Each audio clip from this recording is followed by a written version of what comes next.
President Donald Trump signed a flurry of executive orders during his first day on the job, including one to end birthright citizenship, prompting several attorneys general, including Washington's, to file suit. The latest tonight. A local dog made the trek to California to help wildfire victims after massive loss and devastation in LA County. Tonight, we have an update on his journey. Calm and cool is the name of the game this week, and it even means we get to see the sun. Good evening and thank you for joining us for KREM 2 News at 5 tonight. I'm Mark Hanrahan. Whitney is off tonight. President Donald Trump is banking on GOP congressional leaders to help move his agenda in Congress, inviting them to the White House during his first full day in office. Some of Trump's new executive actions, signed within hours of taking the oath, are facing legal challenges. For example, the order that would overturn birthright citizenship. Approximately 1,500 for a pardon.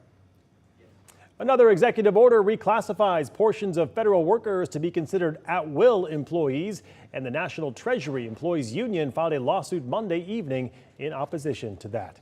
While the lawsuit was filed on the western side of the state, leaders in eastern Washington are reacting to President Trump's executive order. KREM 2's Regan Gallo joining us live in the newsroom tonight after talking with both state officials and local community groups this afternoon. Regan? Yeah, well, I was able to talk to both community groups as well as Michael Baumgartner. The Pacific North, the Inland Northwest is a melting pot of immigrant and migrant communities. So I spent time listening to people's perspectives on the executive order as well as the lawsuit.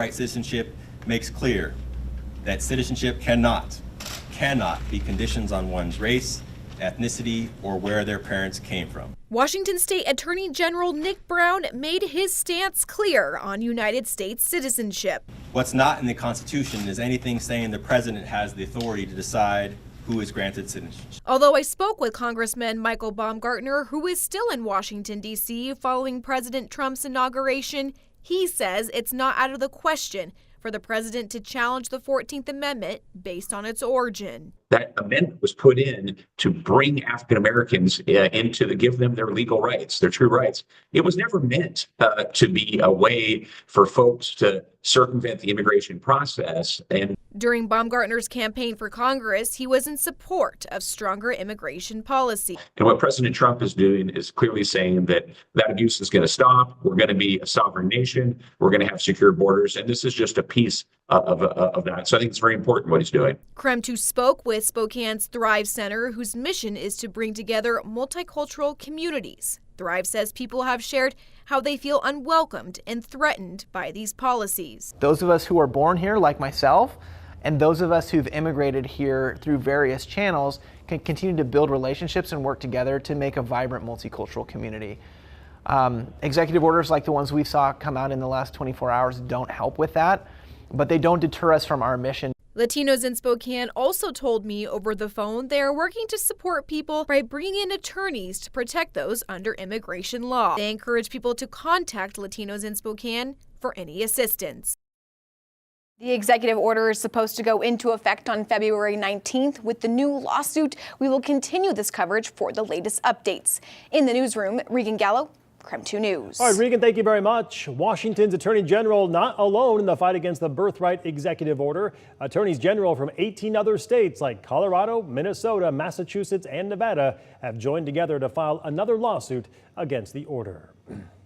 Well, the sun and clouds are out and about, and more of those conditions are expected throughout the week. So are the cold conditions. Let's get right on over to Chief Meteorologist Jeremy Magoo. Jeremy, it seems like we'll be in this kind of same pattern for a while. Yeah, it doesn't feel like we're ever going to break out of it. So if you like it, great news. If you're waiting on snow, sorry.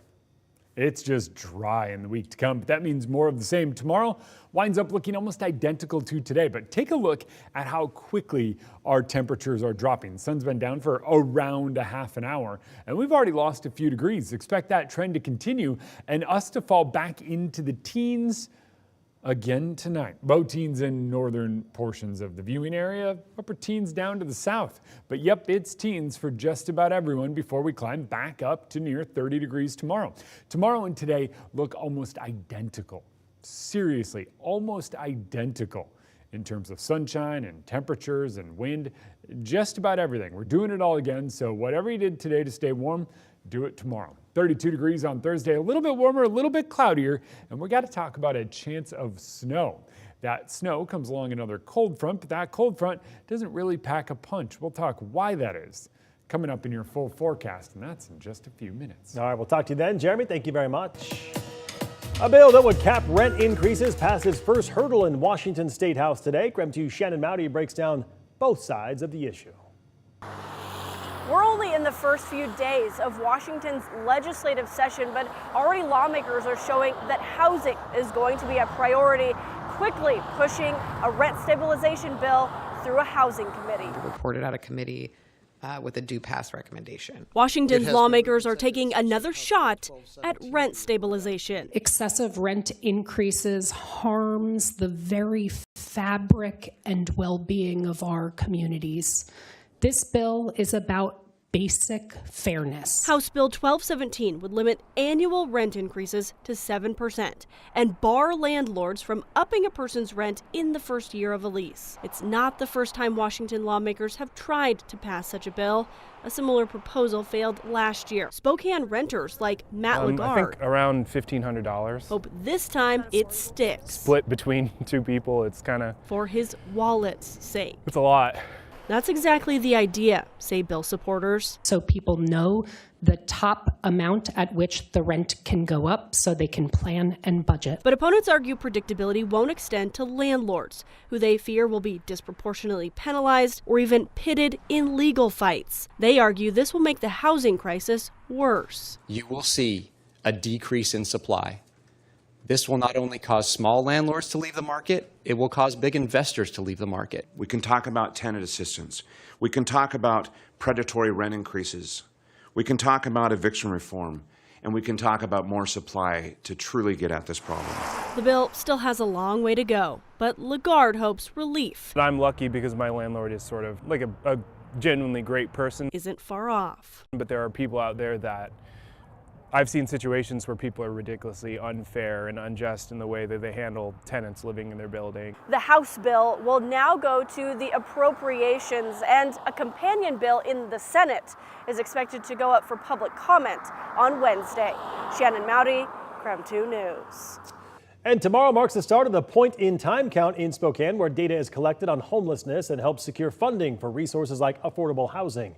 The data is sent to the Washington State Department of Commerce and the U.S. Department of Housing and Urban Development. If you are interested in helping with that count, visit the website right there at the bottom of your screen.